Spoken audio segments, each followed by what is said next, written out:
important I give is to biostatistics. Don't confuse biostatistics with behavioral science, two different subjects. Behavioral science is actually part of your psych. That's how they check it. Okay. Behavioral science and ethics, all that different. Biostatistics, you get about 6 to 7 questions, right? So my way of what I found out when I studied, do you want to spend time to study this 90% and be strong, or the student wants to spend a couple of weeks to study biostatistics? For me, I tell the student they spend 3 days before your exams or CBSE, your school exam, or before your step 1. If you spend 3 days, that's more than enough for biostatistics. Because biostatistics, no matter how much you study, only a few questions you will get it right, because they ask you to do a calculation. Impossible to do those calculations in 1 minute when you have time, folks, okay? But you get some question right, like a definition. What's double-blind studies? What is triple-blind studies? What is cohort studies? You know, some definition you could get it right. But if you target this 90%, that's called studying smart. Does that make sense, folks? So when I give you a schedule, like I have students that are already scoring NBME 80%. Guys, 80% is like more than 90%, 99% of passing in NBME, right? The minute you get 70% on any NBME, that NBME report will tell you that you have 99% passing if you take the step 1 within a week. Is that clear, folks? So that's 70%. I have students from especially RAS reaching 80% already. That 80% they are getting, trust me, they still haven't studied biostatistics. I still didn't allow them to study biostatistics, because I tell them, your score of 70% should be this. Your biostatistics should not determine your passing. Does that make sense, folks? Biostatistics should be your bonus. Does that make sense? That's how you study for it, folks, okay? Same thing with the topics. So reproductive, they know it's an OB-GYN. It's a 3 years residency. They ask these high-yield topics. Whatever I cover today, it needs to be there, folks, okay? Every topic you have to cover it. Now, of course, the farm has become part of your system, organ system, each organ system. They basically ask you the mechanism of action and side effect, folks, okay? Now, the biggest problem what students do is they look at everything, and then the people also tell, oh, you need to know this, you need to know this. They all become overwhelmed. They have so much, and you don't know where to start, right? It's like you have to clean the whole house. The whole house is a mess. You just sit there and think, which room should I start with, right? You have to start somewhere, so you will end it somewhere, right? Same thing, folks. If you target this and you won't have any problem, okay? That's how you should be studying. Your biostatistics is the last thing to worry before the exam. I'm not saying don't study, you do, but that's the last thing. Why also? Biostatistics is a short-term memory. If you study way in early, you will forget again. So it's better to study a week or 2 before your step 1 exam and then take it, so you remember it fresh. Is everybody clear, folks? That's a smart way of studying, right? I did that too. I didn't know this, so I made a mistake of step 1. Step 1, I spent so much time on biostatistics, and then I realized I had about 6 questions. I'm sure I didn't get any of those questions right, because those are calculation and difficult questions. To read a question and understand, you need 2 minutes. You know, the sad part is you spend 2 to 3 minutes to understand the question, and then you realize you still don't know the answer. You just wasted the 3, right? So I did it, but I still had a good grade because I believed on the internal. So when I studied for step 2 CK, me and my 2 friends, we said we are not touching biostatistics until a week before the exam. We did it, and we made a promise, all 3 of us. Whenever we see biostatistics, we're going to click C and move on. Okay, rule of thumb is C, right? Because it's hard. Step 2 CK, it's even difficult biostatistics. They will put an ad posters. You have to look at all the ad and answer the question. Impossible. I still had more than 245 on step 2 CK without touching it, right? So I always believe in, if you target those subjects, you would not have any problem. Like you've been doing UL, you see the difference, right? Even knowing how much it makes a difference, right? So always remember, folks, don't let other people to tell you, oh, you need to study this. I had a student stressed out. She already got almost 68% and almost closer. Somebody told you need to do UL 3 times before the exam, otherwise you won't pass. It's like, you know, I have already told you guys, it's not about how many times you do UWorld. It's about how well you do it, folks. It's a quality over quantity. I know people who did 3 times still cannot pass a single NBME, right? So it's not about the number of time, folks. Forget about that.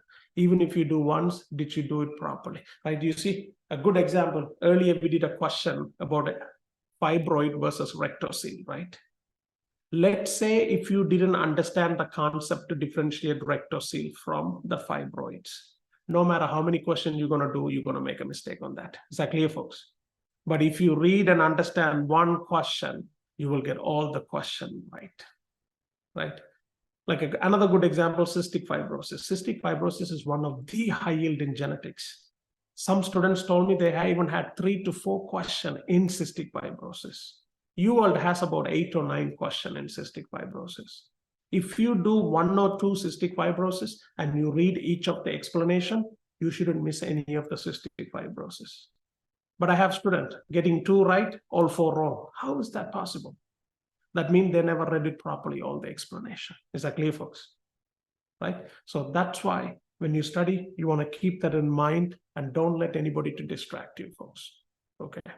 All right, let's start with form. Now, when we talk about form here, first GnRH analogs, okay? Now, I'm just going to write GnRH can be given 2 ways, continuous, pulsatile. Continuous, downregulate. It inhibits, downregulate. Pulsatile, upregulate. So when you prescribe GnRH, you need to know why are you giving that for. So you could tell the patient whether to take it continuously or to take it pulsatile. Is everybody clear, folks? Okay. Now look at this. It acts as an agonist when used in pulsatile, and continuous fashion becomes antagonist. That's all it is, folks. Okay, keep it simple. So who do you want to upregulate and who do you want to downregulate? So let's take a look at it. I'll give you a good example. Let's start with precocious puberty. What does precocious puberty mean? A person is getting all the puberty symptoms way too early. That's why it's called precocious. Do you want it to continue or pulsatile? What's the answer? Do you want to continue? Because they are developing everything too fast. You want to slow them down. So for this particular people, you want to give them continuous GnRH. Is that clear, folks? Okay. Now, on the other hand, it says pulsatile for pregnancy, which makes sense. For pregnancy, you want to upregulate all the hormones to come, right? So that's the idea, folks. Okay, so that's the difference between continuous. You don't have to know each condition, continuous or pulsatile, but you understand the fact, what's happening, right? This is something important I highlight here. Same thing with uterine fibroids. You want to downregulate because you don't want them to grow too much. Is that clear, folks? All right. Side effect, hypogonadism, if you downregulate, decreased libido, some erectile dysfunction and stuff. That's your GnRH analog. Is everybody clear, folks? Okay. Now next, degrelix, these are GnRH antagonists. Simply they blocks it. So it's helpful for prostate cancer, folks. Okay, it's helpful.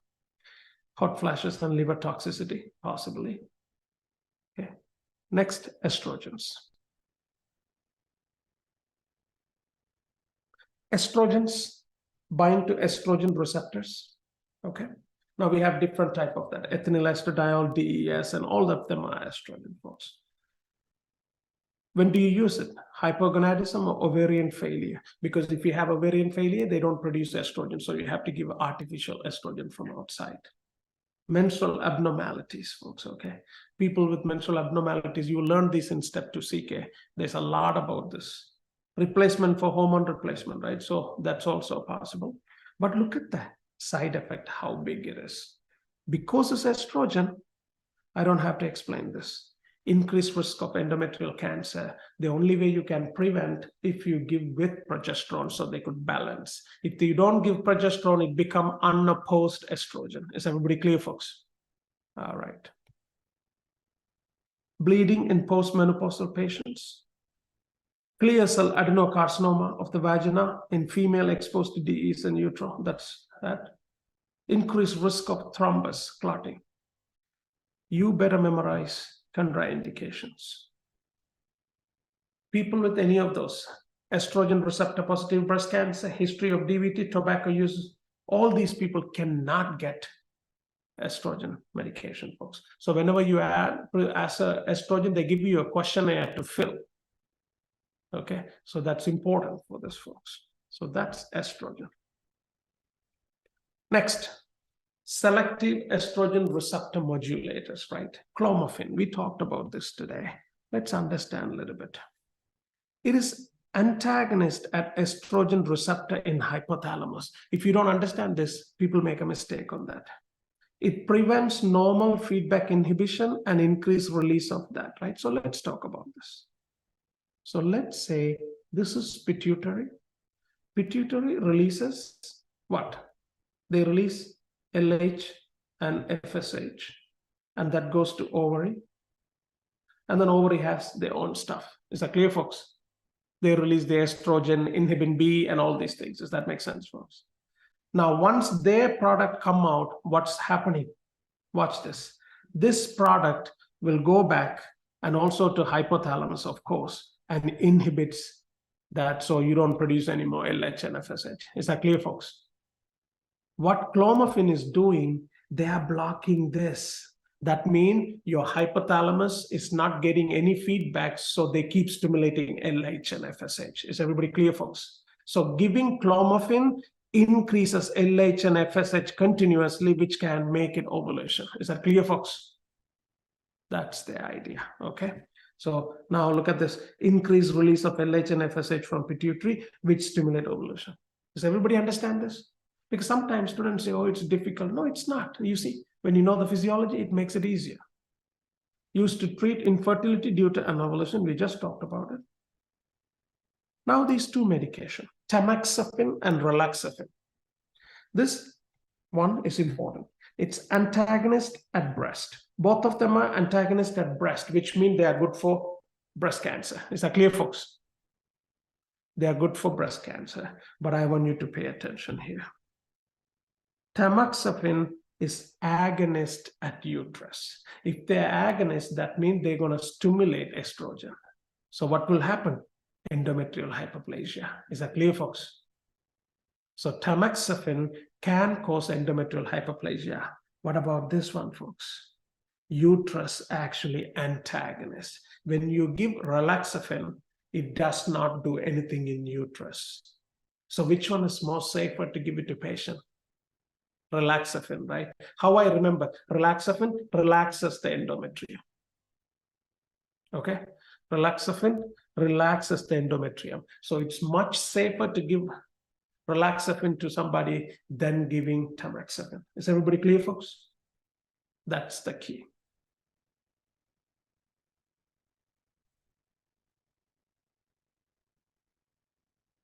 See, that's what is written. No increased risk of endometrial cancer versus tamoxifen.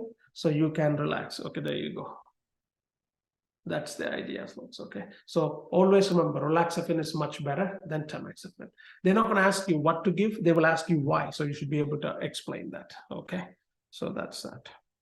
Next, aromatase inhibitor.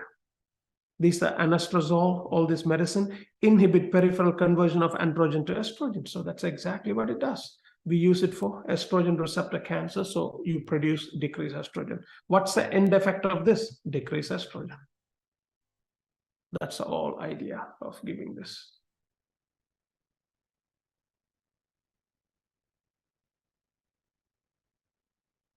Hormone replacement therapy. It's used for relief or prevention of menopausal symptoms. That's a hormone replacement therapy. But when you give unopposed estrogen replacement therapy, there's an increased risk of endometrial cancer. That's why progesterone is always added. There's an increased possible cardiovascular risk too. Okay. Next, progestins. That's pure progesterone. The most famous one, medroxyprogesterone. It binds to progesterone receptors, decrease growth and increase vascularization of the endometrium, thicken cervical mucus and stuff. So, okay, it makes the cervical mucus thick.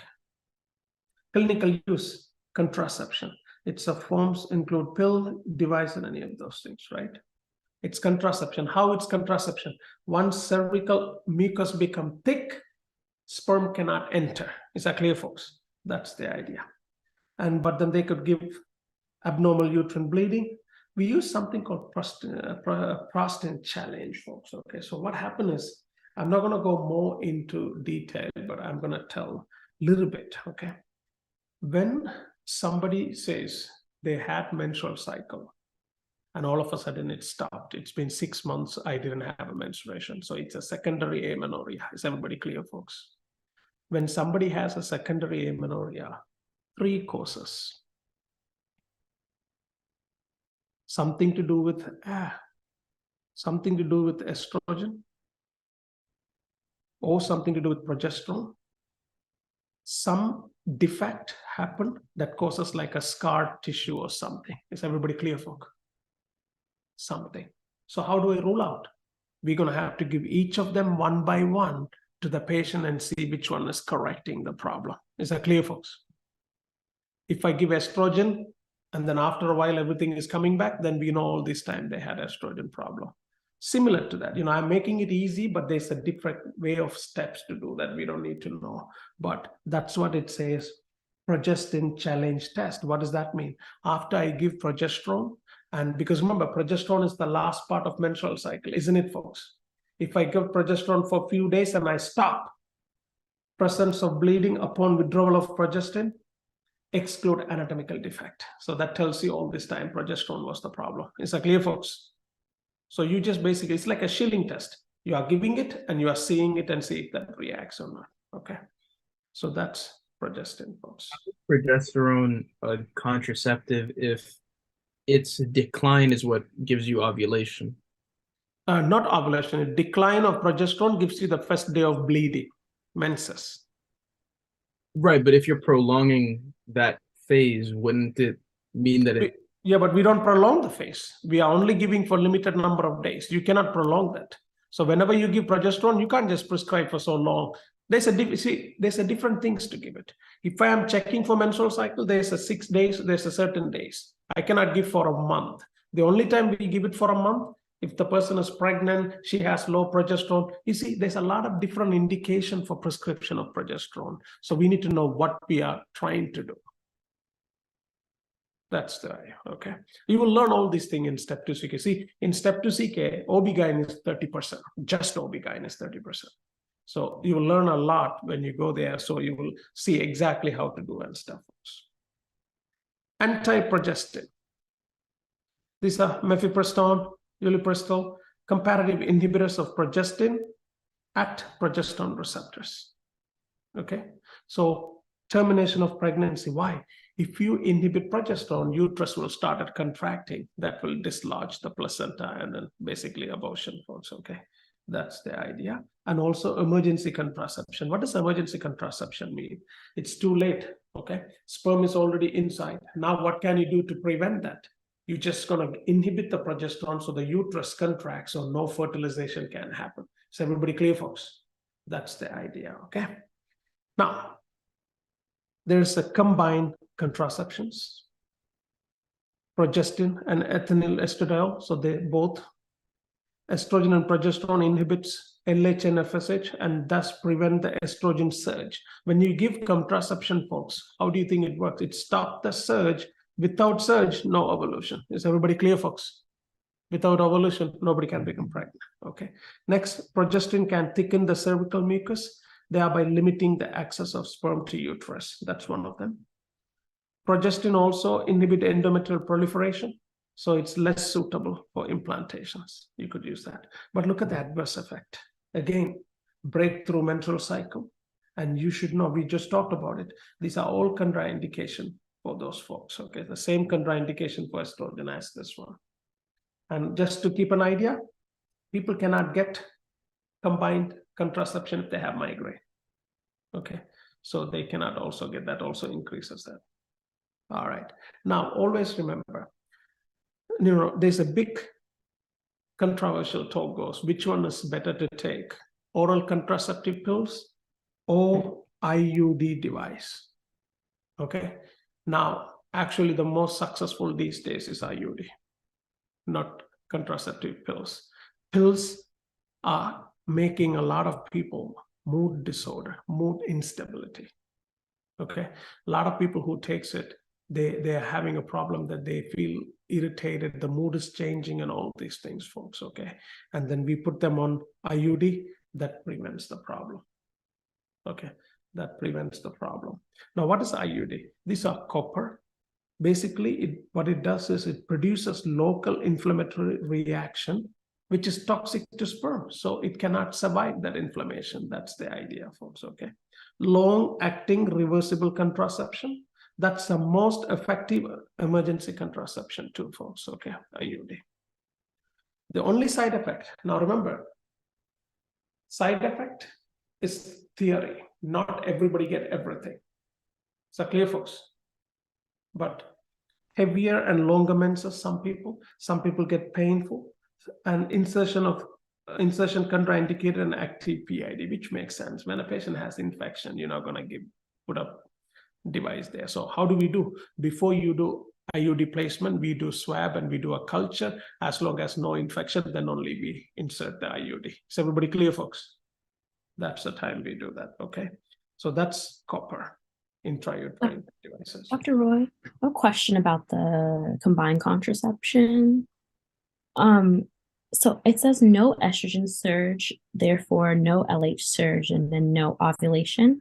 I'm confused because I'm obviously wrong, but I thought that LH surge comes first when LH surge causes estrogen to increase. Now, let's go back here. Let's get to that picture.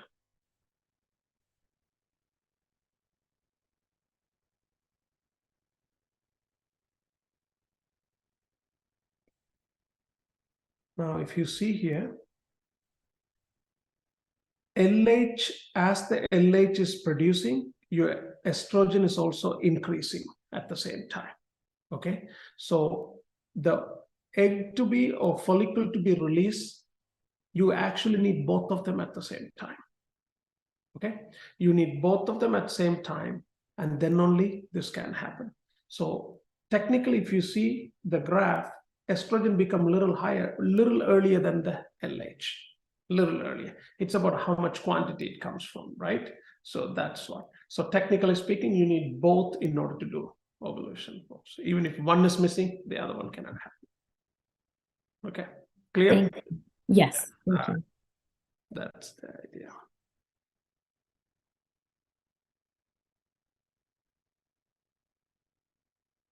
Okay.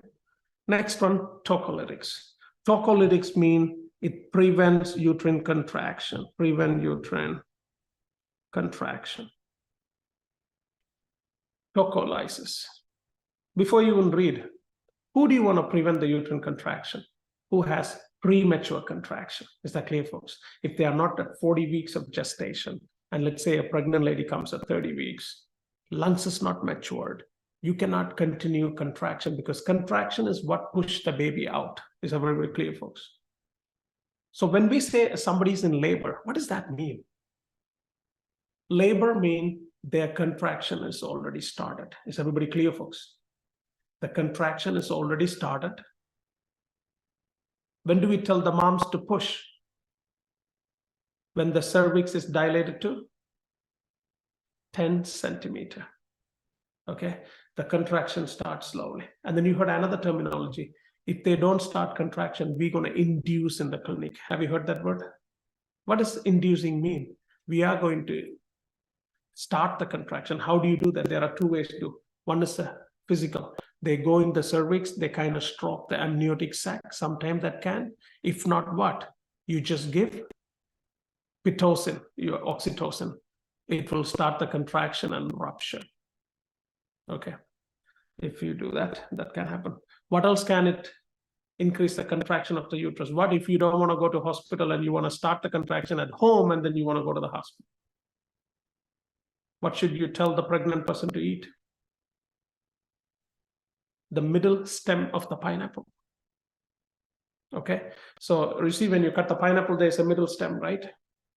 If they eat the whole pineapple, you could literally calculate 3 to 5 hours, it will start the contraction.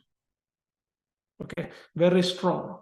That's why they say in the first trimester, pineapple and also papaya, you are not supposed to eat that in the first trimester. Of course, eating one slice wouldn't do anything, but you don't eat a big thing, right?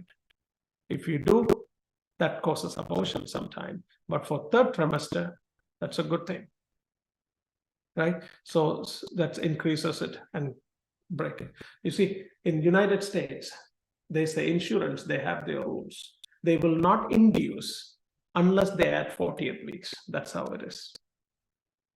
If they want to induce labor before 40th week, they have to have an indication. Okay, there's a problem with the baby. There's something that we need to induce. Okay, but then at the same time, you don't want to wait till even after 40th week, one day, the baby can become really big. Does that make sense, folks? And these are not a fat babies. That's different. You could, lose the fat later. These are big babies, like very tall and all these things, right? So, I mean, for me, when my wife was pregnant, it happened to that, and it was a female. I didn't want her to be too big. So I said, we are not waiting. I gave her 2 stems of pineapple around 10 o'clock in the night, morning 3 o'clock, contractions start, it broke the amniotic sac. Okay. Then you go to the hospital, they will continue. Of course, you don't tell them you ate pineapple. And I told my wife, do not burp in front of the nurse. They will identify from the smell, Yeah. So those are the things, because, sometimes insurance company is not fair. You have to work around the loop. That's how you have to do it, right? So that's the idea, folks. So that's tocolytic. So you could relax. A good example is terbutaline, folks. Okay, that's a beta agonist. Remember, beta agonist, especially beta 2 agonist, is terbutaline. That gives you tocolysis, folks. Okay. Now, see, it gives you time. That's the whole idea, folks, for labor, folks. Okay. Now, next one, danazol.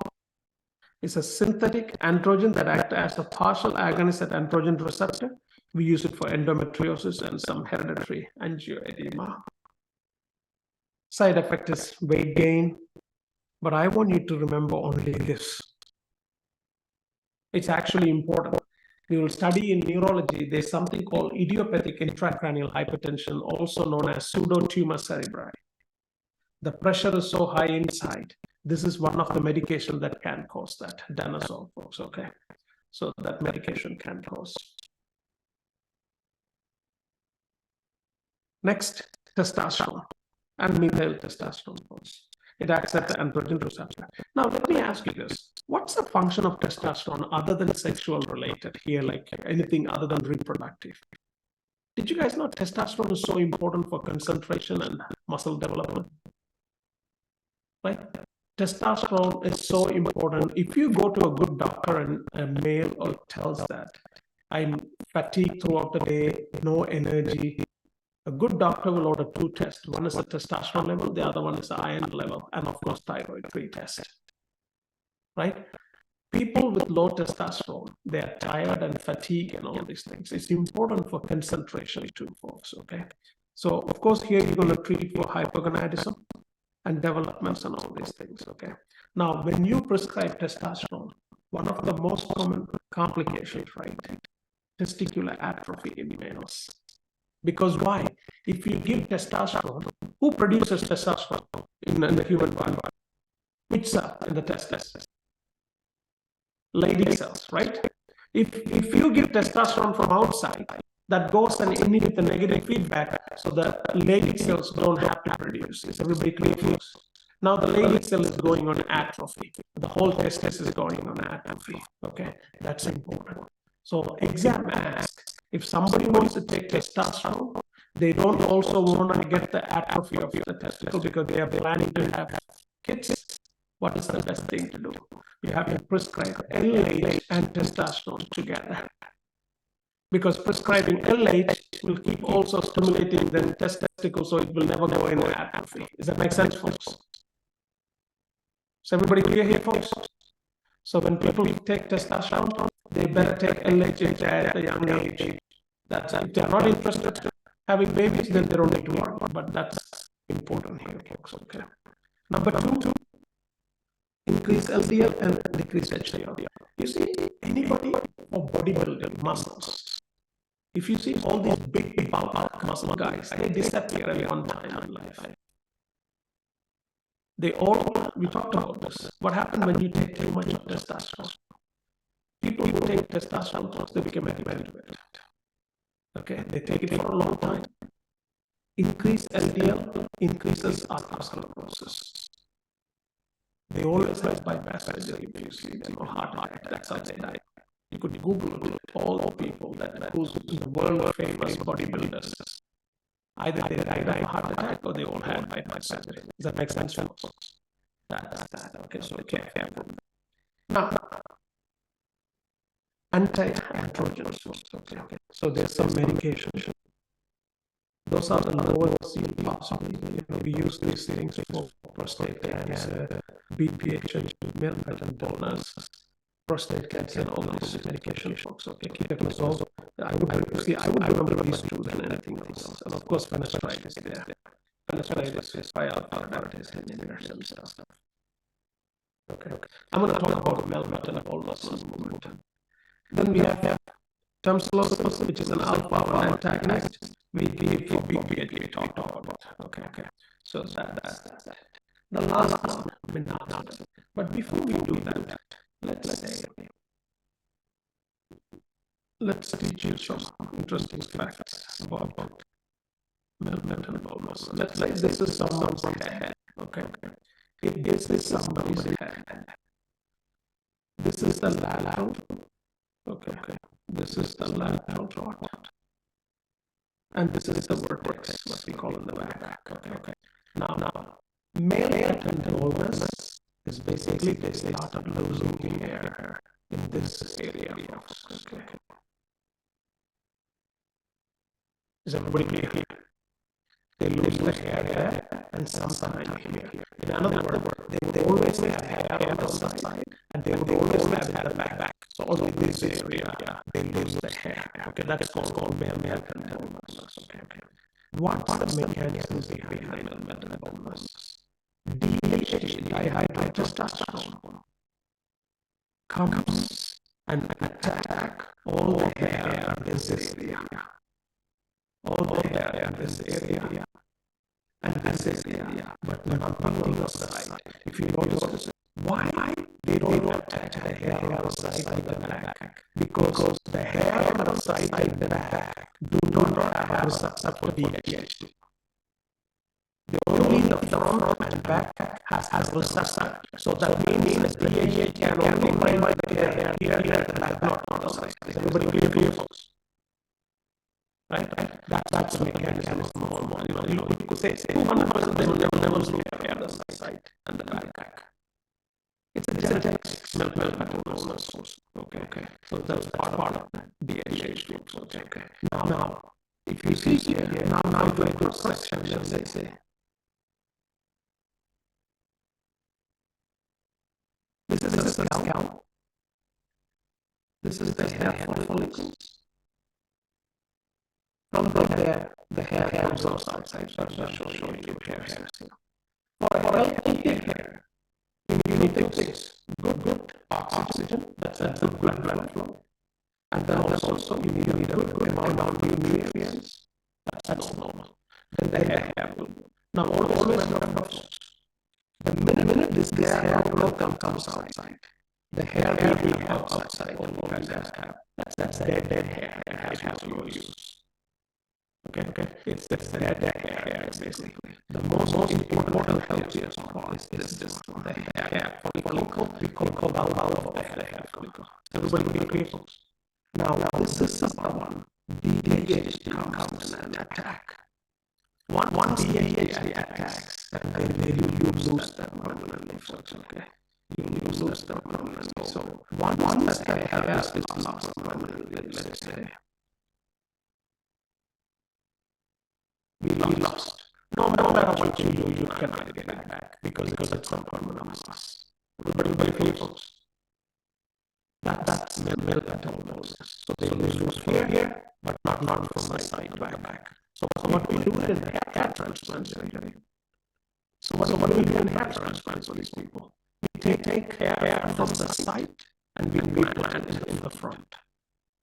Okay, we take it from the side and in the front. But then the question most of the patient asks, wouldn't the DH attack the hair when it's planted? But remember, we are taking from the side, which already don't have a receptor. So when you plant it, they do not attack. That's the hair transplant surgery, right? Now the hair transplant, the type FUE and FUT, right? FUE and FUT, these are the two types. FUT is the big cut on the back, and you strip the whole area and take a hair and put the stitches. That's all style. Nobody wants to do it because when they share the head, you can see a huge scar tissue in the back. FUE, we drill with the tiny drill that you can actually see it with the naked eye. We take one follicle by one and plant it in the front. So there is no scar anywhere, folks. Okay. There is no scar anywhere. So we could take one by one. That's how it is. The surgery takes about 8 hours, 8 to 9 hours. It's a 3 phases, 8 to 9 hours.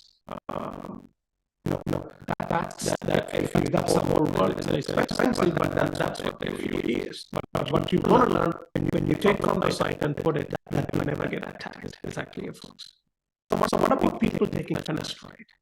So the DHT is attacking, I understand. The only people who become successful with finasteride if they take it before they lose their hair. Is everybody clear, folks? Some people, what they do, they wait until they lose everything and then they start taking finasteride. Once it's lost, what are you going to do with the finasteride? It's empty. This area is empty. Does that make sense, folks? Okay. Last medication, minoxidil. Right? That's what you have in the book. What does minoxidil do? Minoxidil vasodilate this blood vessel. That's all it does. When they vasodilate, you are bringing in more oxygen and nutrients to the hair follicle. Is everybody clear, folks? Minoxidil is a pure vasodilator. Actually, eventually they identify it for hypertension. Okay. So minoxidil is that. Look at this here. Direct arterial vasodilator, folks.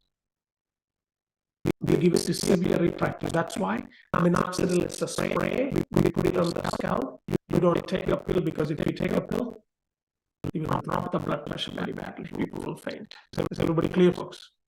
And so that's the idea, right? So when we bring in more than that, now the studies have shown you don't have to do minoxidil.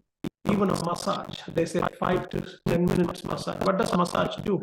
Increase the blood flow to the head. Does that make sense? So doing a regular head massage and taking minoxidil is the same effect. Does that make sense, folks? That's the idea. Okay. And that's the male pattern baldness. Any other questions? All right. So that's that. Be useful for this, folks. All right. Take a break and come back.